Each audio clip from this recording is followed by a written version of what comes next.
When the nurse wheeled me past the mirror in the hallway, I almost didn't recognize the woman staring back at me. Eyes tired, hair flattened, sweater hanging off one shoulder like she'd been borrowed from somewhere and forgotten. That woman was me. "My name is Aunt Josephine," I said softly in my mind, like I was reminding myself. "And I got put in this place by the same girl I once rocked to sleep. Before I take you down this road with me, let me ask you something, baby. Where are you watching this from? Your couch, your bed, your kitchen sink full of dishes? If you've ever sacrificed for someone and they paid you back with betrayal, I want you to tell me about it in the comments. And if stories like this touch you, don't forget to like this video and subscribe so you don't miss the next one. Now, let me tell you how the child I raised like my own tried to bury me alive in a nursing home, just to get to my money. I was born and raised in New Orleans, but by the time all this started, I was living in a small brick house on the east side of Atlanta. The kind of house with scuffed hardwood floors, a squeaky screen door, and walls that felt like they held on to laughter. I'd been a widow for 22 years. My husband, Charles, had gone home to glory one hot August afternoon while he was fixing the car. I was 53 then, still working at the elementary school, still moving quick on my feet. We never had children. I carried 3 and buried 3. After the last little one came too early and too small, my womb went quiet, and so did that part of my life. But God sent me Tiana. She came into this world with a shock of black curls and the loudest cry you ever heard. My younger sister, Lorraine, wasn't ready to be nobody's mama. She was chasing music dreams and men who didn't deserve a second look. So little by little, bottle by bottle, school pickup by school pickup, that baby became mine in every way but on paper. "Say, Auntie Joe," I used to whisper, bouncing her on my hip while red beans simmered on the stove. "Auntie," she'd babble, grabbing at my earrings. By the time she was in kindergarten, she knew the way my house smelled, like coffee in the morning and shea butter and pine sol in the corners. Her little Spider-Man backpack lived by my front door more than it did at Lorraine's apartment. Teachers called my number when she was sick. I went to the parent conferences, the school plays, the choir recitals. "Oh, your granddaughter is so talented," people would say, and I never bothered to correct them. I paid for everything I could. School clothes, braces when her teeth started crowding, after-school dance classes when she found out her body could tell stories with rhythm. I clipped coupons and packed lunches and worked extra hours in the cafeteria. Any extra I had went into 2 places: church offerings and a savings account with my name on it alone. Charles and I had started that account years ago, calling it rainy day money. After he passed, the rainy days came plenty, but I guarded that account like a dragon over gold. When Tiana graduated high school, I sat on the very front row of the auditorium, fanning myself and crying, the hot paper program sticking to my knees. Her cap was crooked, her smile wide. When they called Tiana Renee Lawson, I swear my heart left my chest, walked up on that stage, and shook that principal's hand. She'd gotten into a community college nearby. I scraped together what I could to help with books and gas money. Lorraine would show up now and then with big promises and small follow-through, but Tiana didn't complain. She'd sit at my kitchen table doing homework while I fried chicken, her yellow highlighter bleeding through the pages. "You know I got you, baby," I'd tell her whenever she tried to apologize for needing help. "You just focus on moving forward. You're my legacy." Time moved like it does. Slow when you're waiting for something, fast when you're not. Before I could really process it, Tiana was 22, standing in my living room in a cream-colored dress that wasn't quite a wedding gown but tried its best. She'd decided to marry a man named DeAndre at the courthouse.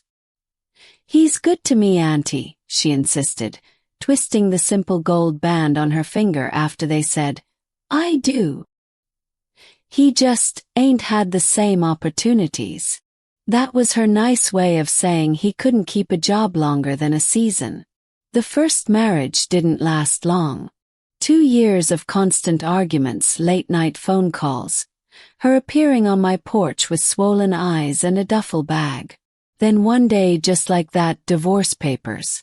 I was the one who helped her fill them out, my reading glasses sliding down my nose, thick legal words swimming on the page. "I'm sorry, Auntie," she sniffed. "You believed in us."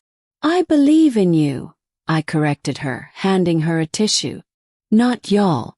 You gon' be all right." I helped her pay for the lawyer too. "Just a loan," she said. "I'll pay you back." She never did. But I didn't press. That's what you do for your children. Your real ones and the ones your heart adopts. When my knees started complaining more than the weather report, I finally retired from the school. The first few months were sweet. Sleeping past 5, watching old movies in the afternoon, taking slow walks to the corner store with my cane tapping the sidewalk like a metronome. I filled my days with church, my little garden patch, and phone calls with Tiana. "Auntie, you know I got that promotion," she'd boast sometimes, the sound of traffic roaring faintly behind her. She worked at some insurance office downtown, always talking about numbers and clients and closing deals. "I knew they'd see your worth," I'd say, proud as a mama hen. But getting older is a quiet thief. Starts with little things. A jar you can't open. A word stuck on the tip of your tongue. A dizzy spell at the top of the porch steps. At 75, the world started slipping sideways on me. The first time I fell, it was in my own kitchen. I reached for a pot in the cabinet, lost my balance, and went down hard. The linoleum felt cold against my cheek. My breath came in short little bursts, panic squeezing my chest. I lay there, staring at the tiny crack in the ceiling I'd never noticed before, until the buzzing in my ears calmed. After a while, I scooted myself to the fridge handle and managed to pull up. My hip ached, but nothing felt broken. I didn't tell Tiana. I told myself it was just clumsiness, nothing more. But then it happened again, this time in the bathroom. Then the dizzy spells started coming when I walked from the bedroom to the front door. My hands shook when I held my coffee. Nights got longer, sleep got thinner. I still had my mind, though, sharp as a tack. I could remember what dress I wore the day Charles proposed, the song that played at my high school prom, the way Tiana's little hand fit around just one of my fingers. "It's just age," my doctor said gently, after I finally admitted I was struggling. "You live alone. You need more help, Ms. Josephine. Maybe we talk about assisted living or a home health aide." I nodded like I was listening, but inside my heart pulled back like a scared animal. Home. Like a nursing home. My mind flashed to the smell of bleach and overcooked peas and forgotten people staring at windows. "No, sir," I muttered under my breath as I left his office, cane tapping angrily on the tile. "That's not for me." I didn't talk about it until one Sunday afternoon when Tiana came over. She breezed into my house on a wave of expensive perfume and cold air from the outside.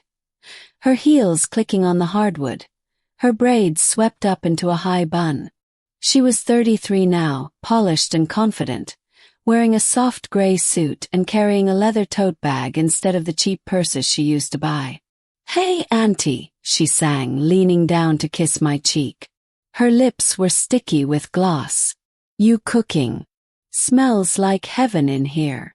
"Gumbo," I replied, stirring the pot with slow, practiced circles. "You know I don't play with my roux." She laughed, that bright ringing laugh that used to melt any irritation I had. We sat at the kitchen table, steam fogging up the window over the sink. I watched her scroll her phone between bites, her thumb moving so fast it was like it had its own brain. "How you feeling?" she asked finally, only half looking up. "Old," I said plainly. "But I'm all right." She squinted at me, something like concern creasing her pretty forehead. You sure? You look smaller. And you took a long time to get to the door. I hesitated. Pride rose up in me like a wall. But then I looked at her. The child I'd once walked to school, now an almost manager at an insurance firm. Maybe it was time to let her take care of me the way I'd taken care of her. I've been having some dizzy spells, I admitted. Doctor said I should maybe think about getting some help around here. Maybe somebody come by and check on me. You know, one of those, what you call it, home aides. She put her phone down, finally giving me her full attention. Auntie, you should have told me. You can't be in here by yourself falling and stuff. I ain't said I fell, I protested too quick. That was all she needed. You fell. Her voice sharpened. When? Where? Did you call somebody? It wasn't nothing, I said, waving my hand, but the damage was done. She smelled weakness like smoke. She was quiet for a long moment, chewing slowly. The only sounds were the ticking clock over the fridge and the distant whoosh of cars from the street outside. You know, she said finally, wiping her mouth with a napkin. I've been thinking about this. You in this house all by yourself. Neighborhood ain't what it used to be. Your knee's bad. What if something happens and nobody's here? I felt my heart start to race. What you suggesting, Tiana?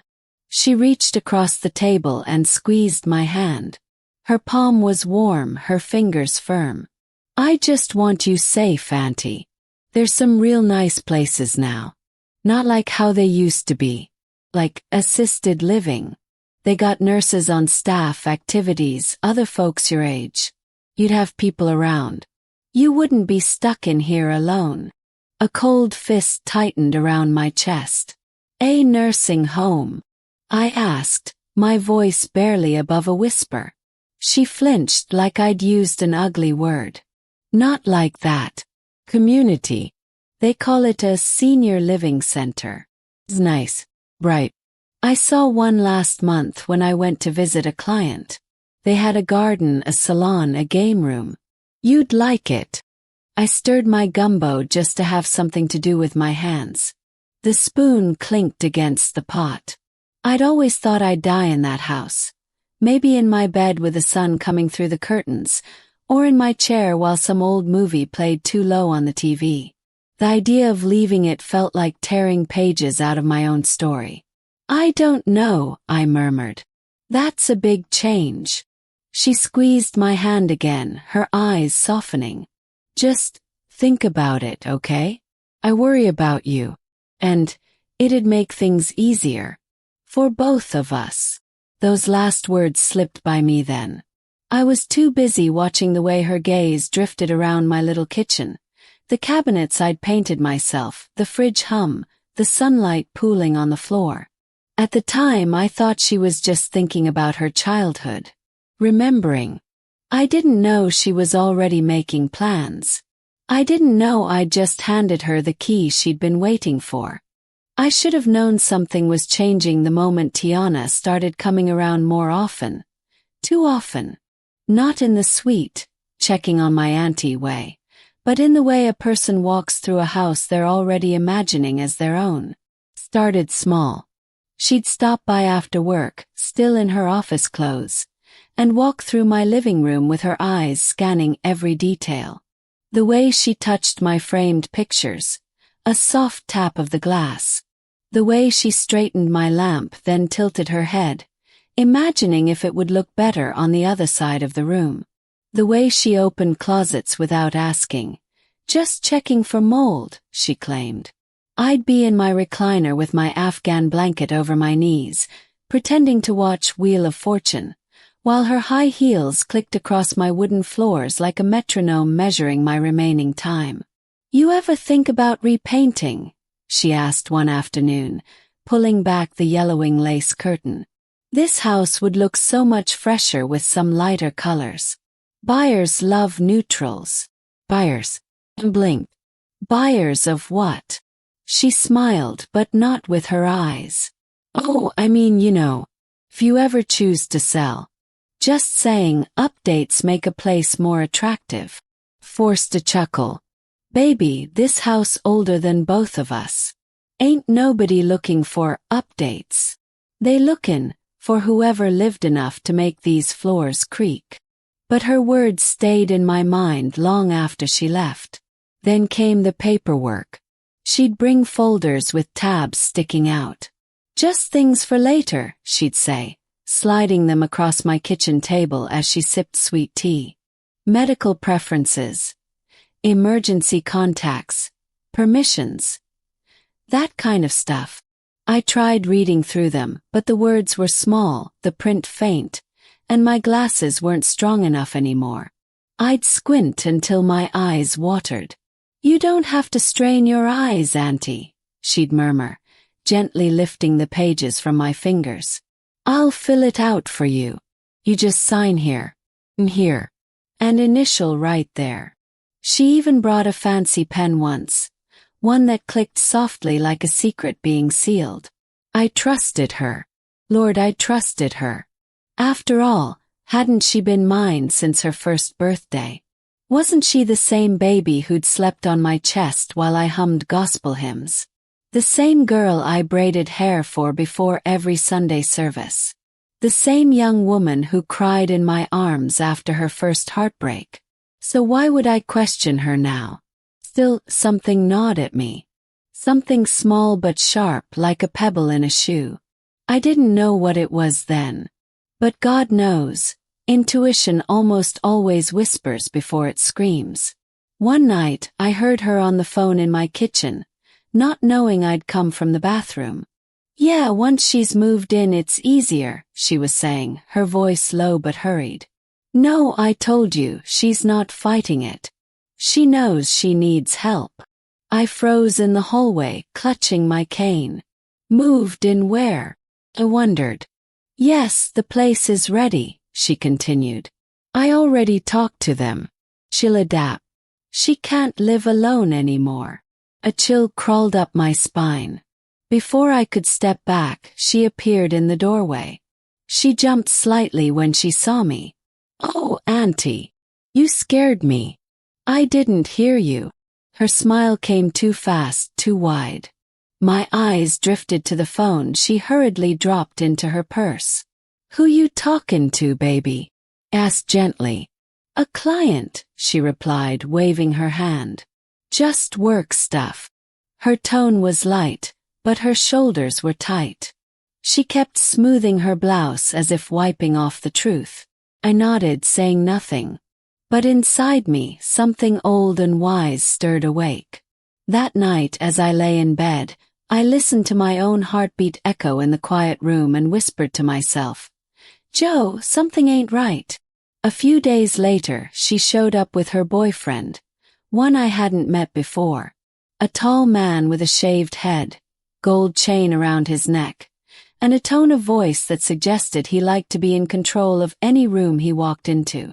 This is Terrence, she announced, like she was presenting a business partner, not a boyfriend. He shook my hand, his grip too firm for a greeting. Pleasure, Miss Josephine, he said, eyes scanning my living room with the same calculating flicker I'd seen in hers. What y'all doing here? I asked politely, though my stomach tightened. Just helping you with a few things, Tiana said. Terrence is strong. He can help move furniture, check pipes, handle repairs. But he didn't fix anything. He only looked. He peeked into my attic, opening every box and murmuring, vintage stuff up here. He tapped on my walls with his knuckles like he was checking for hollowness. He even asked, how big is the backyard? And what's the lot size? Lot size? What man dating my niece needs to know that? I stood in the hallway watching them whisper together.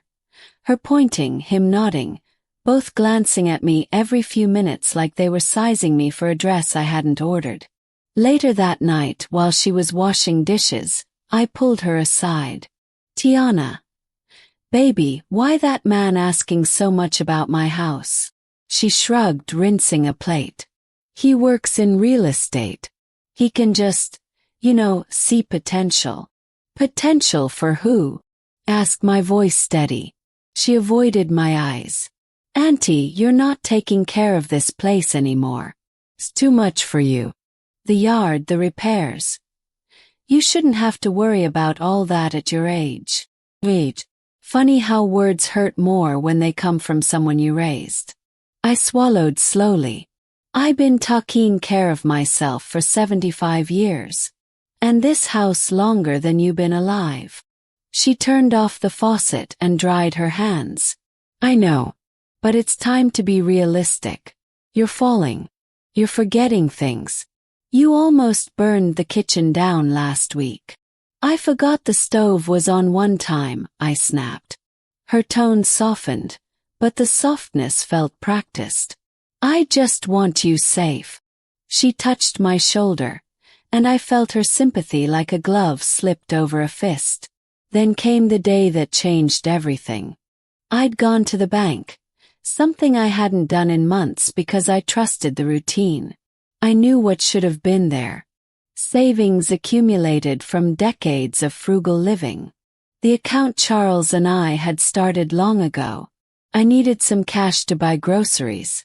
I walked up to the teller window, smiling politely. I'd like to withdraw $200, I said, handing over my ID. The teller typed, paused, frowned, typed again. Miss Josephine, are you sure? She asked softly. Sure about what? Your balance is low. My heart thudded. How low? She slid a paper toward me. My throat dried. My tongue felt heavy. It wasn't just low. It was nearly gone. $20 remained. Baby, I whispered, gripping the counter. That can't be right. That account had thousands. Money I had protected all my life. Money Charles and I saved for storms that never came. Money no one but me and God were supposed to touch. But the transaction list printed in front of me told another story. Daily withdrawals. Automatic transfers. Card charges from stores I didn't shop at. In neighborhoods I'd never visited. And one line that made my knees nearly buckle. Authorized user added. T. Lawson. Me niece. My baby. I felt the world tilt. The teller asked quietly. Miss Josephine, do you want to sit down? But I couldn't sit. If I sat I'd break. Right there in that bank lobby. I took my ID, my card, the printout. I stuffed them in my purse with trembling hands. And I walked out of that bank into the heavy Georgia sunlight, each step feeling like I was walking deeper into a nightmare. I stood on the sidewalk, breath shaky, cars passing by, people living their ordinary lives, while mine was falling apart in slow motion. My niece hadn't been helping me. She'd been preparing to erase me. And for the first time in my life I felt truly, dangerously, alone. I don't remember crossing the parking lot. I just remember the sound of my cane tip tapping the pavement too fast, like it was trying to keep up with the panic in my chest. By the time I reached the bus stop, my hands were trembling so badly I could barely pull my pass out of my purse. I sat on the bench, the sun pressing hot against my shoulders, the paper from the bank burning a hole in my bag. Calm down, Joe, I whispered to myself. Read it again. Maybe you misunderstood. But I hadn't misunderstood. When I got home, I locked the door behind me and set everything out on the kitchen table. The house was too quiet. The fridge hummed. Car rolled by outside, music thumping heavy bass. Somewhere in the distance, a dog barked. I smoothed the printout with my palm. There was in black and white. Transaction after transaction, little withdrawals and big ones, like somebody was slowly draining my lifeblood while I slept. Grocery stores I'd never heard of. Online purchases. Transfers that had Tiana's name on them, bold as daylight. Authorized user added. T. Lawson. I pressed my fingers to my temples, feeling the beginnings of a headache. I tried to remember when I could've. When she could've. Then it came back to me, clear as yesterday. The day she brought over just a few things to sign. Emergency contact forms. Medical release forms. Don't strain your eyes, Auntie. I'll fill it out. You just sign right here. Lord, I breathed, a bitter laugh catching in my throat. You mean she slipped it in right between the "in case of emergency" and the "do you want CPR"? There was a buzzing feeling in my ears now, like a swarm of bees. For a long time I just sat there. Hurt and anger were wrestling inside me, neither one sure who should come out first. I didn't call her right away. Maybe it was pride. Maybe it was shock. Maybe it was that old habit of making excuses for people you love. Instead, I called the bank. "Ma'am," the woman on the phone said, voice professional but gentle. "It shows here that the additional user form was signed and approved. Same signature as yours on file." "Well, of course it looks the same," I snapped before I could stop myself. She put it under something else and I signed it thinking it was medical paperwork. I didn't know what I was signing. "I'm sorry," she said. "We can flag the account for fraud if you believe it was misrepresented. But the money that's already been spent, it will be a process. And there are no guarantees. Do you have anyone who handles your finances with you? A family member, maybe?" Closed my eyes. The irony tasted sour. "Yeah," I said softly. "That's the problem." Hung up. My hands were still shaking, but my mind was clearing. The fog of shock was slowly burning off, leaving something harder underneath. By the time Tiana came by that evening, I'd had hours to sit with the truth. I heard her car door slam, the jingle of her keys as she walked up the path. My heart started pounding, as if it didn't know whether to race toward her like it always had, or away from her like from a stranger. She opened the door with her own key and called out, "Auntie? You awake?" "In the kitchen," I answered, my voice steady in a way my body wasn't. She came in, all bright and rushed, the smell of her perfume filling the air. "Phew, I am tired," she sighed, dropping her tote on a chair. "We had this client today." "I went to the bank," I said, cutting her off. The words landed like a stone in the middle of the room. She blinked. "What?" I slid the paper across the table toward her. My hand didn't shake this time. I said, "I went to the bank." She glanced down at the statement. I watched the subtle change on her face, the quick flicker of panic, the tightening around her mouth. Then, like a curtain dropping, the expression smoothed out. "Oh," she said lightly. "Yeah. I was going to talk to you about that." My stomach turned. "About what exactly?" She pulled out a chair and sat down, crossing her legs neatly, like we were about to have a business meeting. "Auntie, listen. You hadn't been keeping up with everything like you used to. Bills were late. You forgot to pay the water once, remember? I stepped in to help. I consolidated some things, moved money around to keep you afloat. That's all this is." I stared at her. "You kept me afloat by emptying my savings." Her cheeks flushed just a touch. "Don't say it like that. It sounds ugly." "It is ugly," I shot back, my voice rising despite myself. "That money was for emergencies. For my old age. For when I couldn't take care of myself no more. Charles and I saved for years." She sighed like I was being dramatic. "Auntie, you are in your old age. This is what it's for. For me to take care of things for you. You needed help." "I needed help, not robbery." Her eyes flashed. "You signing them papers gave me permission." "I signed what you put in front of me," I said. "You knew I couldn't see half those words. You didn't tell me you were adding yourself to my account." She opened her mouth, closed it again. Then she leaned back in the chair, lips pressing into a thin line. I did what I had to do, she said finally, voice cooler. You're not thinking clearly anymore. You fall. You forget. You almost set the house on fire. And you're still clinging to this old place like it's some kind of shrine. You need professional care, Auntie. Real care. Not you alone in here, tripping over rugs and hoping the neighbors hear you scream. The way she said Auntie, then, like my name was a burden. I swallowed, feeling my throat ache.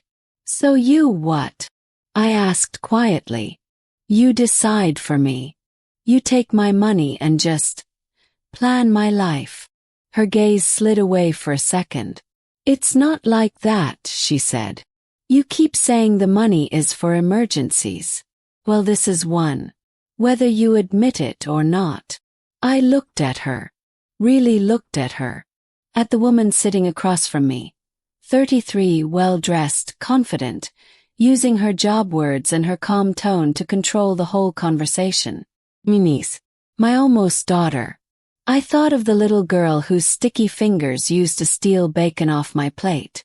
The teenager who cried into my pillow after her first breakup. The young woman whose college textbooks I'd paid for when her grants didn't come through. This what I raised? I wondered silently. Or did the world turn you into this? And the house? I asked aloud. She shifted in her seat. What about it? She replied too quickly. My fingers tightened on the edge of the table. I heard you on the phone. Once she's moved in, it's easier. The place is ready. Then you bring that man in here asking about lot size and repainting. Don't insult me by acting like I can't put two and two together. Her jaw clenched. The mask slipped for a moment, and I saw something hard and cold underneath. You can't keep this house forever, she said, each word measured. It's falling apart. You can't maintain it. If we sell now, while the market is good, we can use the money to take care of you properly. The facility I found is nice. You'll have your own room. Nurses. They even got a little courtyard with flowers. I repeated softly. Use the money to take care of me. Or to take care of you. Her eyes flashed again, but there was guilt there now, too. I've invested my time into you, she snapped. Into making sure you're okay. I come over here, I run your errands, I deal with your bills, I talk to your doctors. That's work. Meanwhile, my life is on hold. Terrence and I want to move. We want a house. She stopped herself. But it was too late. The truth was already standing between us, naked and unashamed. I breathed. There it is. We sat in the heavy silence that followed. The only sound was the ticking clock above the fridge. Like it was counting down to the death of something we'd both taken for granted. She looked at me with a tight, angry sadness. You're making me the villain, she said. When all I'm trying to do is plan ahead. You think you're always going to be able to walk around here. What if you break a hip? What if you forget and wander outside? You think the savings you had was enough to handle that alone? Be real. I opened my mouth to answer, but what came out wasn't anger. It was tiredness. Bone deep. I wanted to die in this house, I murmured. Next to Charles's picture. With my plants on the sill. With your laughter echoing in those walls. That's all I ever wanted. To leave this world from a place that knew me. Not from some hallway that smells like bleach and boiled cabbage. She looked away, blinking too fast. Auntie, she said quietly. We already put down a deposit. The room tilted. On the senior home, she clarified. I've been doing this for months. I toured places, filled out forms. They have a room ready. A room. I move you in next week. She said it so final, like it was already done. Like my life was a package being shipped and she was just tracking the delivery. "And my say in all this?" asked my voice small. She looked back at me, her eyes shining but her mouth set. "You had your say when you trusted me," she said. "Let me do what's best." I stared at her, my heart cracking along old seams. That was the night I realized something important. Love is not always enough to keep people kind. Sometimes the very people you pour yourself into will measure your worth in deeds and dollars. And once they think you're paid back, they'll feel entitled to take the rest. I didn't scream.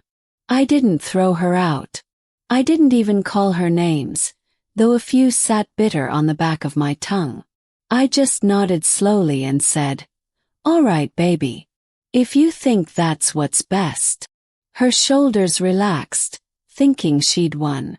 But behind my eyes, another part of me was waking up. The part that remembered every bill I'd paid, every sacrifice I'd made. The part that had survived burying children and a husband and still gone on. If my own niece was willing to treat me like a burden to be relocated and an account to be emptied, then I knew one thing for sure. I might be old, but I was not done. And I was not going to let the child I raised bury me before I was dead. The next week moved like a slow funeral march. Tiana came by every other day, making calls, signing papers, packing boxes. I watched her slip little things into those boxes when she thought I wasn't looking. Picture frames, the quilt my mother stitched, Charles's watch, even my Sunday hats. Each item disappearing felt like being erased one memory at a time. She was smart about it. She didn't take anything large, nothing too noticeable. Just the small things that held my life together, like stitching. The things you don't realize you need until your hands can't find them anymore. Could have said something. Could have grabbed her wrist and asked, "What do you think you're doing?" But I knew that any protest would only give her more ammunition. Auntie's slipping. Auntie doesn't remember. Auntie's difficult. I stayed quiet, watching carefully, letting her think I had surrendered. 2 days before the move, she showed up with 2 plastic bins and a stack of neatly labeled folders. "Pack the clothes you want to take," she instructed. Not asked. Instructed. Just the basics. They'll wash them on site. You don't need much. I looked around my bedroom. Small, warm, lived in. The scent of lavender powder lingered on my pillows. Sunlight spilled across the carpet the way it had every morning for over 20 years. "I'll take what I need," I murmured. She didn't catch the tone. She was too busy checking her phone, typing something fast with her nails clicking like tiny hammers against the screen. "You'll like the center," she said without looking up. "They have bingo nights, movie nights. And who gonna be there with me?" "Yes. You visiting every day." She hesitated. "Well, I'll try to come when I can. But work is crazy. And Terrence and I are looking at houses." And I raised a hand. "It's fine, baby. You don't owe me excuses." Her face softened as if she thought I'd accepted everything. And maybe on the surface I had. But inside I was taking notes. Late that night after she left, I walked through my house with my cane tapping softly against the floorboards. The shadows stretched long. The hum of the refrigerator was the only voice in the quiet. I stopped in front of the old cherrywood dresser Charles and I had bought from a yard sale decades ago. My hands trembled as I pulled open the bottom drawer. My secret drawer, the one even Tiana didn't know about. Inside was a small safe, no bigger than a lunchbox. Charles had bought it the year before he died.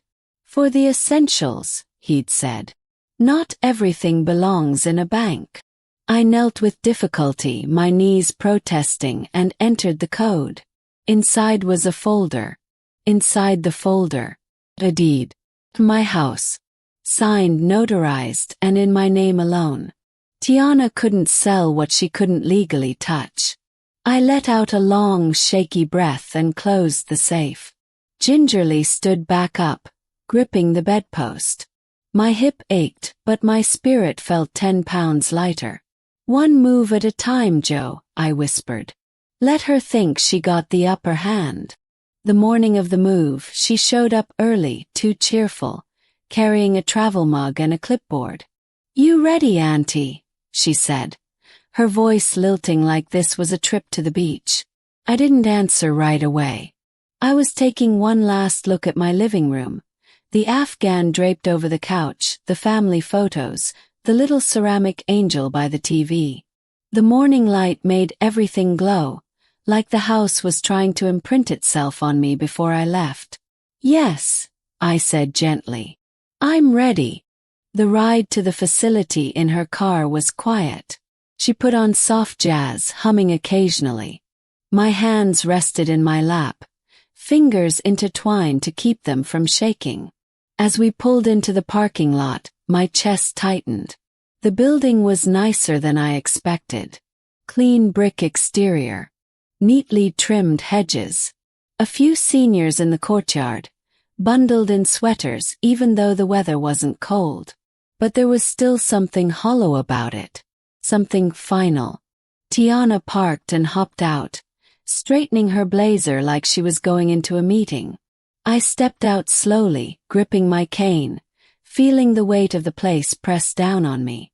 A nurse greeted us, young, kind eyes, soft voice. "Ms. Josephine, we're so happy to have you." She said it like I was being welcomed into a hotel, not a home I never asked for. Tiana signed papers, flipped through pages, nodded along as the nurse explained medication schedules and visiting hours. "You'll love it here, Auntie," she said brightly, tapping her pen. "Everyone's so nice." I smiled thinly and followed the nurse down the hall. The floors shined. The walls were painted pale blue. The air smelled like lemon disinfectant and overcooked carrots. We reached my room. It wasn't terrible. Single bed. A dresser. A window overlooking the courtyard. Little shelf. Small bathroom. TV mounted on the wall. But it wasn't home. Not by a long shot. I sat on the edge of the bed, fingers smoothing the thin blanket. Tiana leaned down and kissed my cheek. "I gotta run, okay? Work stuff. I'll check in later." She left quickly before guilt could settle in. Before I could ask her not to go. And then I was alone. The nurse helped me unpack what little I'd brought. Couple of dresses. My Bible. A framed picture of Charles. My slippers. She left me to rest. But sleep didn't come. My mind was too full of betrayal and plans. I tried to distract myself by watching TV, flipping through channels until I landed on an old black and white movie. But even that couldn't drown out the truth humming under my skin. I'd been robbed. Not just of money. Of dignity. Choice. Of the home I'd built with my hands. A soft knock sounded on my door that evening. "Ms. Josephine." A voice called. I sat up straighter. "Come in." The door opened, and a man about my age stepped in, moving carefully with a walker. Tall, thin, with warm brown eyes and a smile that seemed to apologize before he spoke. "Ma'am, I don't mean to intrude," he said, lifting a plate covered with foil. "But I saw you come in earlier. I'm Henry, room 214. I bring welcome plates to new folks. Helps break the ice." He handed the plate to me. I lifted the foil. Cornbread. Warm, buttery, the smell spreading through the room like comfort. "That's kind of you," I said softly. "Thank you." He nodded. "We look out for each other here. Folks get lonely if we don't." I hesitated. "You like it here." He gave a half smile. "It ain't home. But it ain't hell either. Depends who you got in your corner." He tapped his walker and began to leave, but then paused. Turned back. "Oh, one more thing," he added. "Your niece. The one who brought you." She left in a big hurry. Told the admin she needed to finalize some stuff about your house. Cold shiver ran down my spine. Finalize what exactly? Asked. Henry tilted his head. Didn't hear details. Just heard her say something about listing paperwork. My breath caught. She was wasting no time. My hands tightened around the plate. She didn't care if I was settled.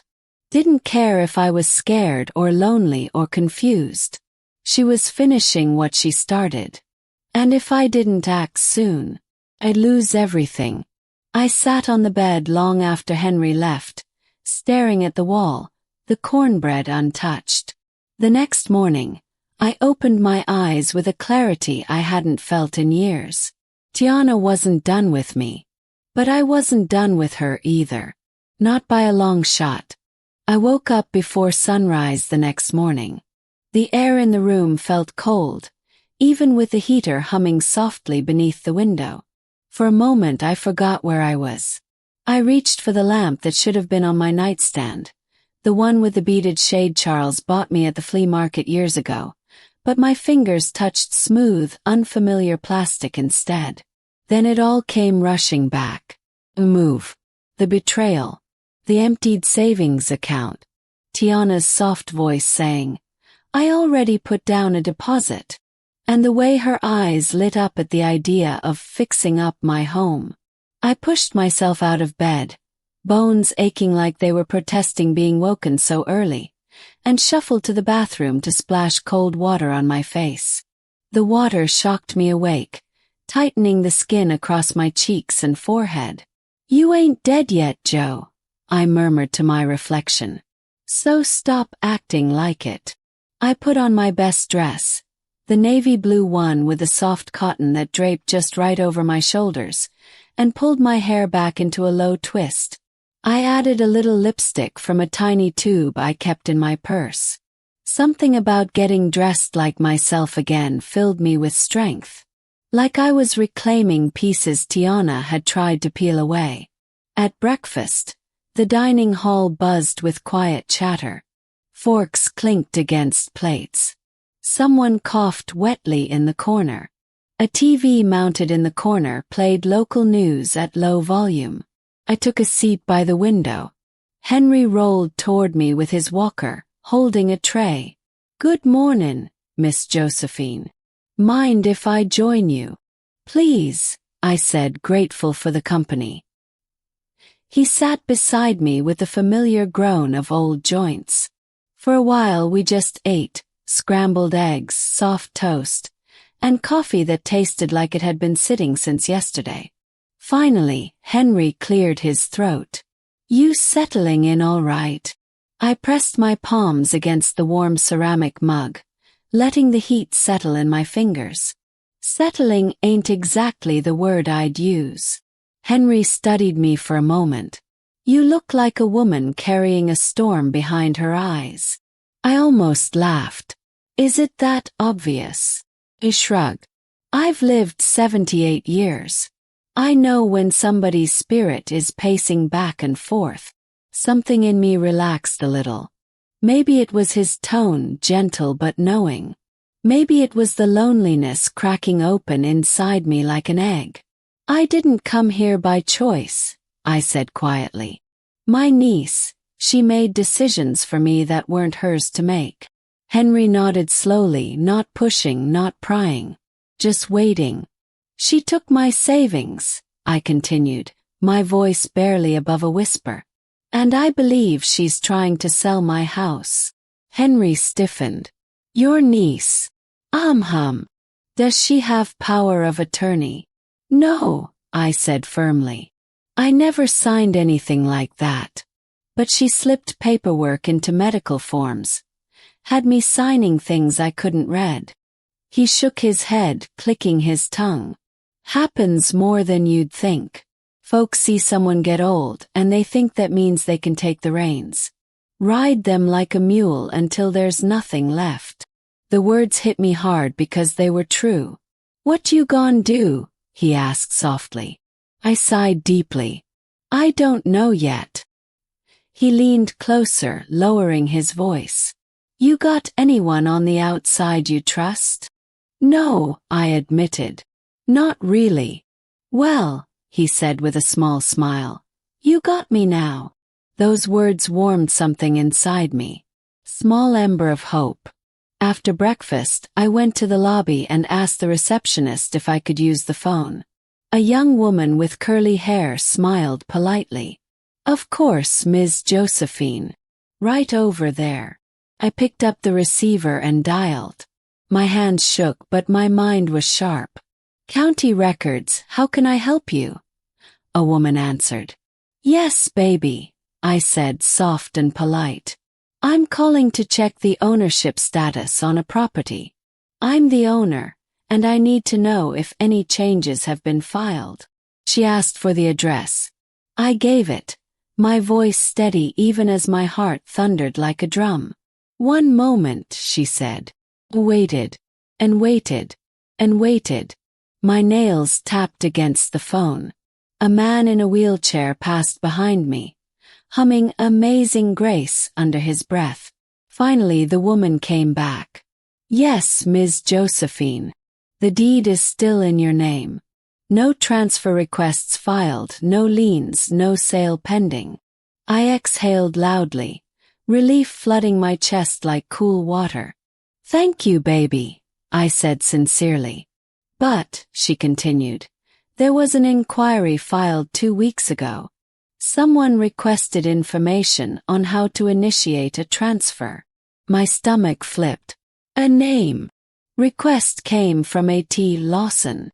Closed my eyes. Thank you, I said again and hung up gently. So Tiana had been trying. But she couldn't move forward without the deed. Without my signature. That meant I still had time. I spent the rest of the morning pacing my room with my cane, thinking hard. My mind worked slow sometimes, but today it was firing like a young woman's. I needed help. Someone on the outside. Someone who understood money.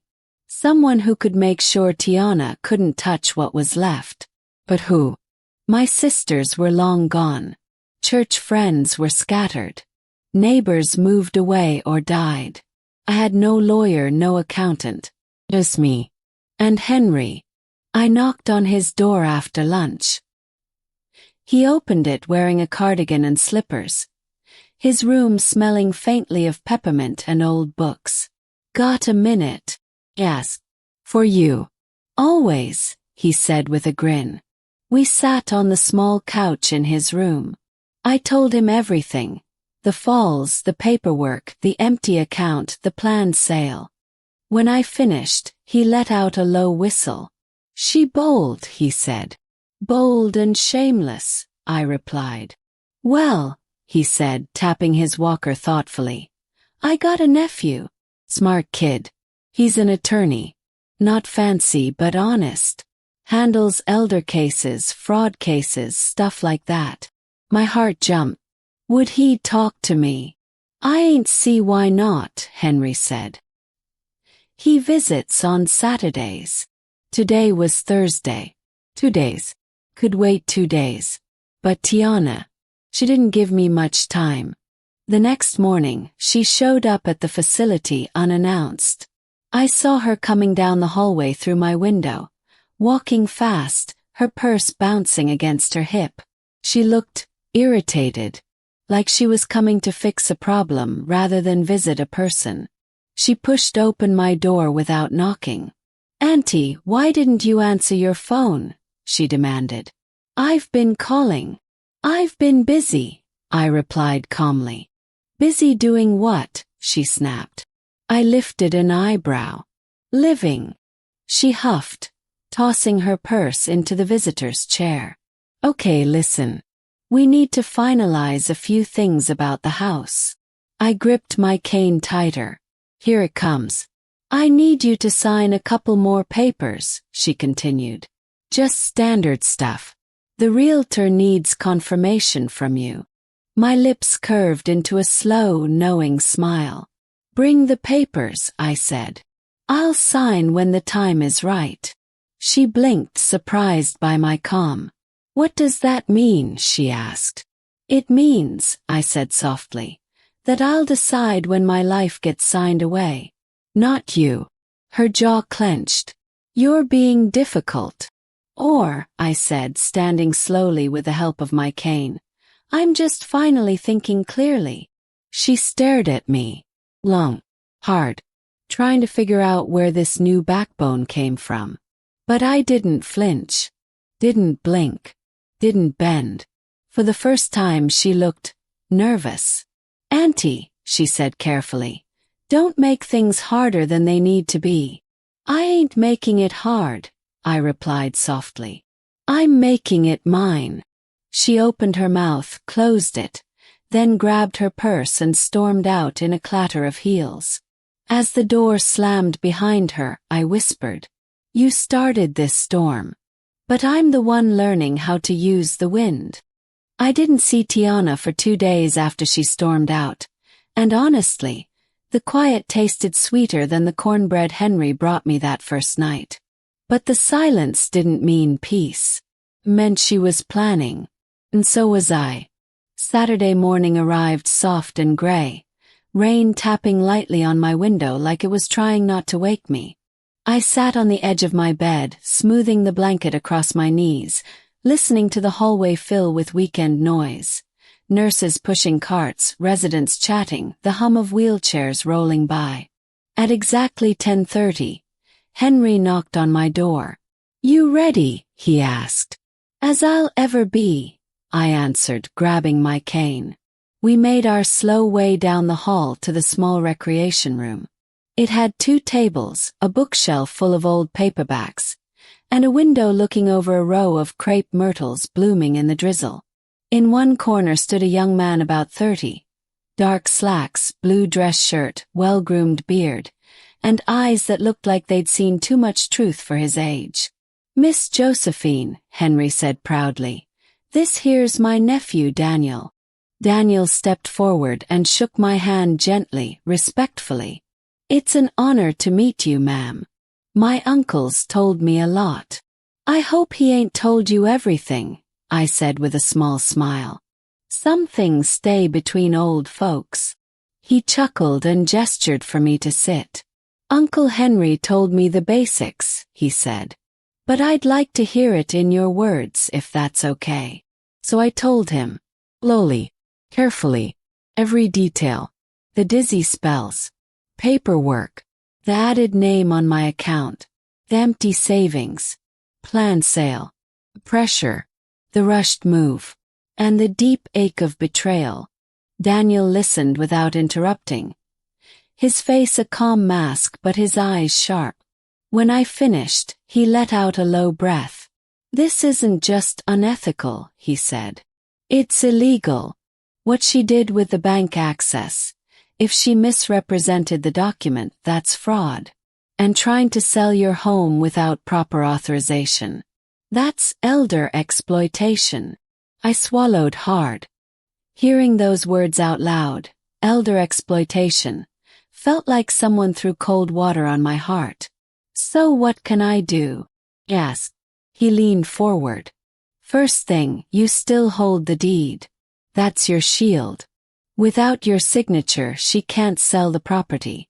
Second, we can revoke any unauthorized access on your bank accounts, though getting the money back might take time. Third," he paused, measuring his words, "do you want to pursue legal action against your niece?"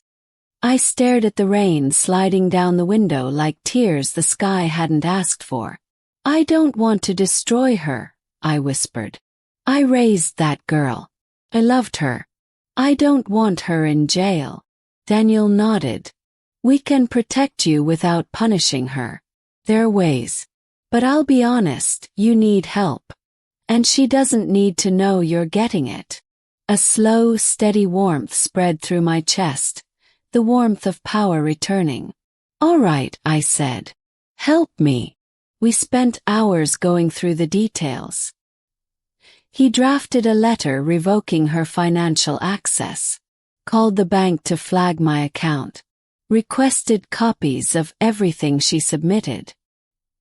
He texted his paralegal to look into any real estate inquiries under her name. Then he said something that chilled me. "Auntie, she didn't just inquire. She hired a realtor. They're preparing a listing." My breath hitched. "But she can't. She can't finish without the deed," he assured. "But she can pretend. And some agents won't check the paperwork until later." I felt my heart drop to my feet.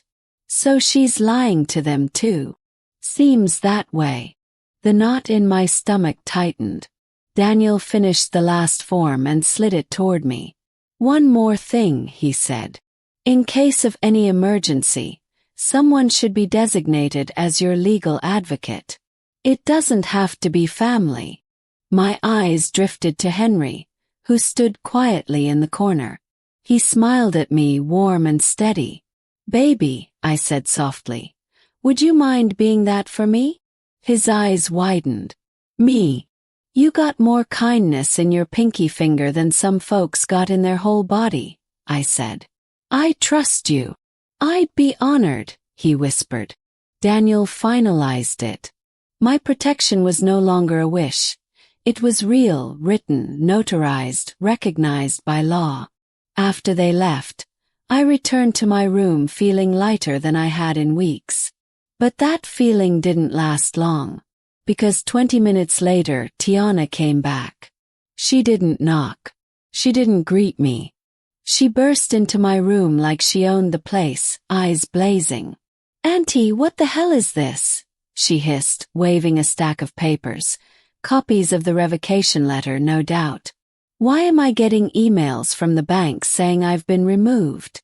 Why is the realtor calling me saying they can't proceed? What did you do?" I sat calmly in my chair, hands folded in my lap. "I did what I should have done a long time ago," I said quietly. She threw the papers onto my bed. "You're making a mistake. You need me. You think some retirement home can protect you. You think strangers care about you more than me." I raised my eyebrow. "Seems like strangers got better intentions than my own blood." She clenched her jaw so hard I could see the muscle twitch. "You are ruining everything," she snapped. "Do you know how hard I worked to set things up? How much time I invested? You don't get it. You're old. You don't see the bigger picture." The words sliced through me, but I didn't let her see it. "Then explain it," I said. "What's the bigger picture?" Tiana froze. Her eyes darted around the room, anywhere but at me. "Terrence and I," she started, then stopped. "We had plans. Real plans. House. Future. This was going to help us get started. So my house," I said slowly, "was your down payment." She didn't deny it, just crossed her arms and stared angrily at the wall. I sighed heavily. "Tiana, baby, I gave you everything I had.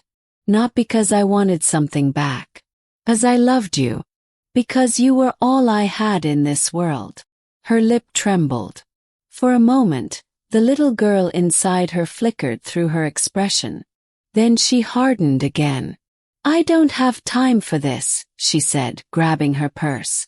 "Fix it, Auntie. Put me back on the account. We can still sort this out." "No," I said firmly. She blinked, shocked at how quickly I responded. "No," she repeated. "No," I said again. "I'm done signing away my life." Her eyes narrowed. Her voice dropped low, dangerous. "If you don't fix this," she whispered, "you'll regret it."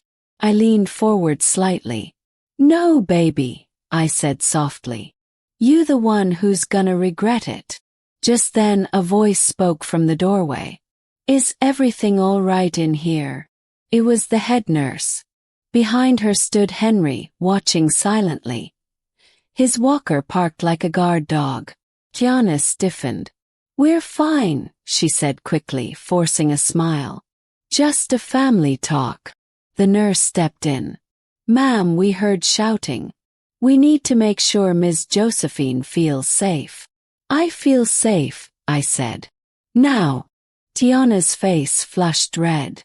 This isn't over, she muttered, glaring at me. Then she stormed past the nurse, her heels echoing loudly down the hallway, each step sounding like a door slamming shut between us. I sat back in my chair, breathing slowly, letting the tension drain. Henry came over and placed a warm hand on my shoulder. You did the right thing, he said. Maybe I had. Maybe I hadn't. Either way, the consequences were rolling in, steady as thunder. But for the first time in a long time, I wasn't afraid of the storm. Not anymore. The days after Tiana's outburst felt strangely peaceful. Not because everything was fixed, but because, for the first time since that first dizzy spell, I felt like I had a grip on my own life again. A fragile grip, sure, but mine. Mornings became easier. I woke with purpose instead of dread. I made my bed carefully, smoothing the blankets the way my mama taught me. I sat by the window to sip my coffee, watching little birds hop along the courtyard fence. I even joined the other residents for afternoon bingo, though I mostly went to listen to the gossip swirl around like perfume. Henry checked on me every day. Sometimes we played dominoes. Sometimes we just sat quietly, listening to old blues drifting from his little radio. He talked about his late wife, Evelyn. I talked about Charles. Grief settled around us like an old quilt. Warm, heavy, understood. One morning, about a week after the confrontation, Daniel came to visit again. He carried a folder tucked under his arm and had a determined look on his face. Miss Josephine, he said, shaking my hand. We have updates. My chest tightened. Good or bad?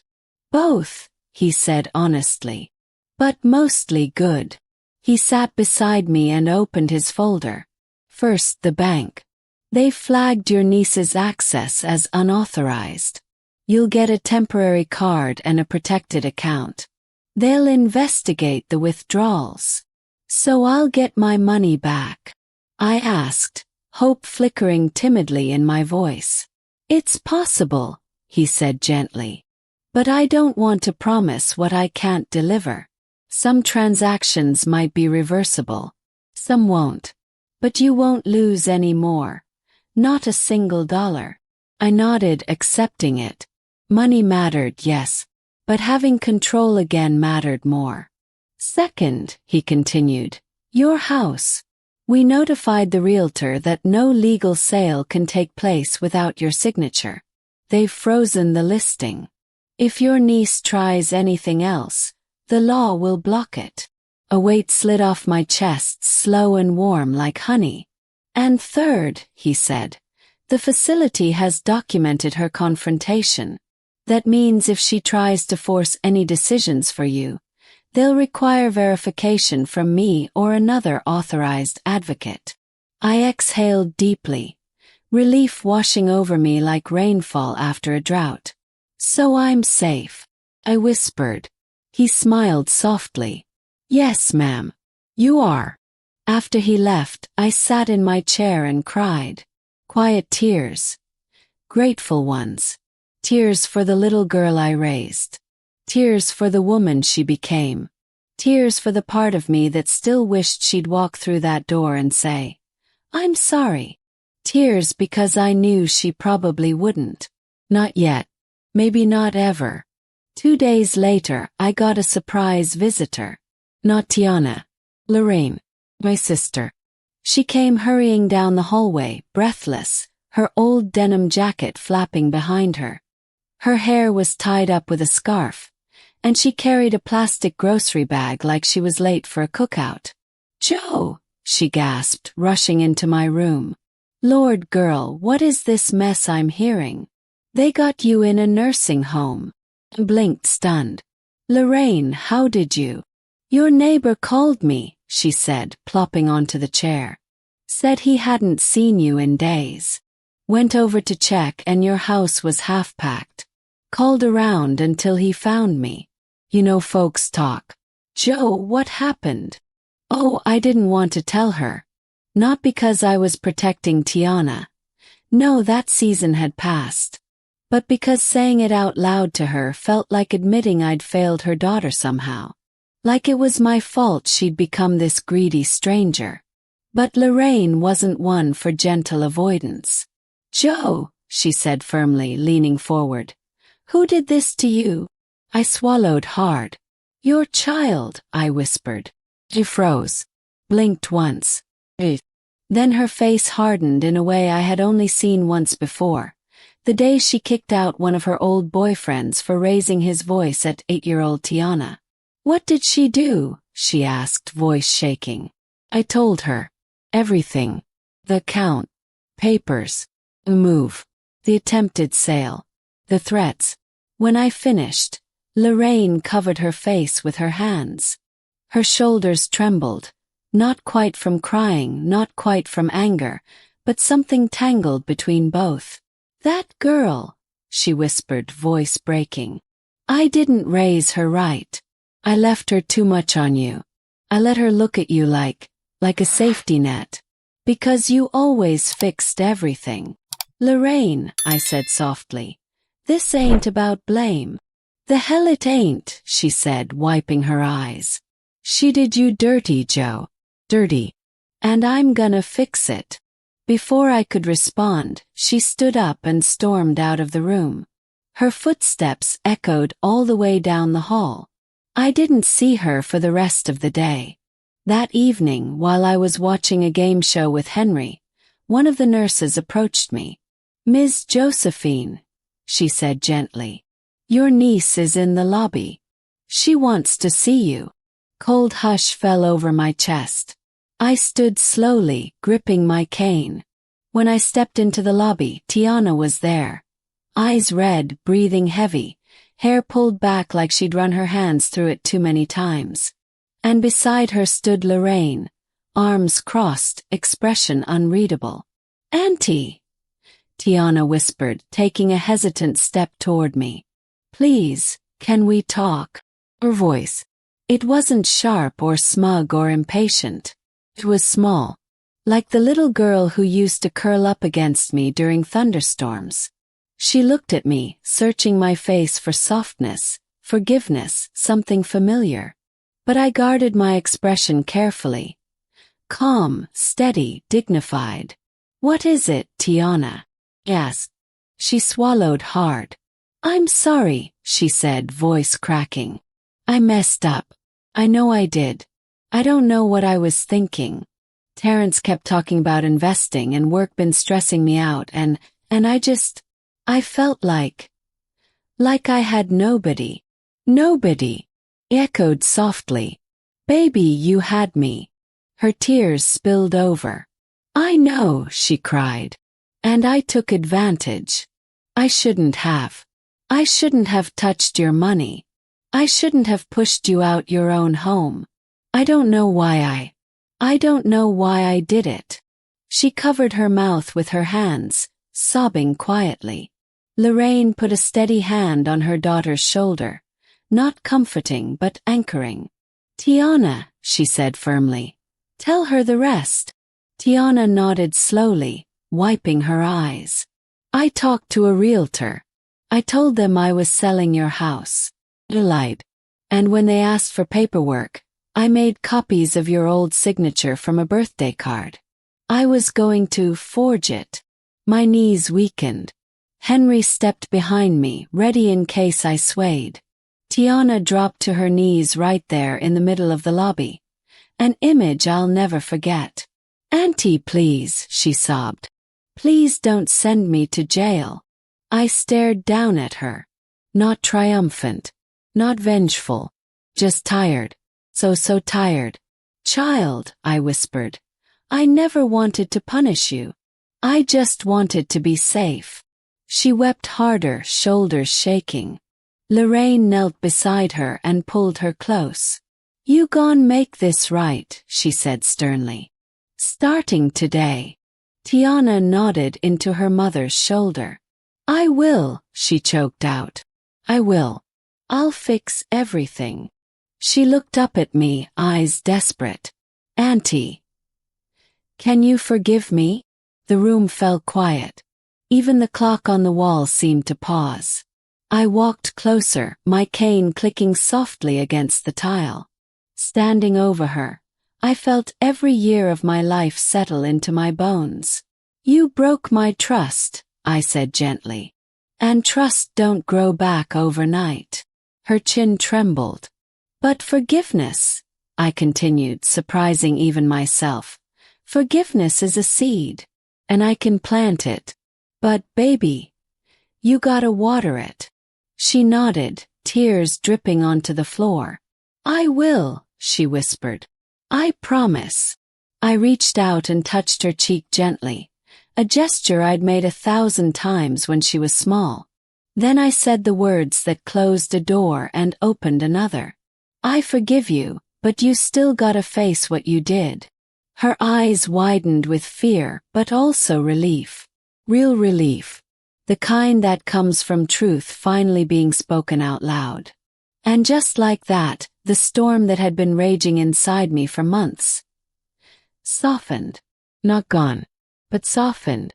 When everything finally settled, after the tears and the hard conversations, after Daniel filed the protective documents, after Tiana began repairing what she broke, I found myself sitting by the window of my little room, watching the sun melt into the horizon. The sky was streaked with orange and purple, like God himself had taken a brush to it. The air smelled faintly of jasmine from the courtyard vines. For the first time in a long while, my mind felt quiet. Sometimes, baby, life doesn't break in the loud moments. It breaks in the quiet ones.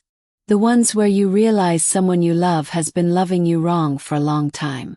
And sometimes healing comes the same way. Quietly, slowly, gently, like a soft rain washing dirt off a porch.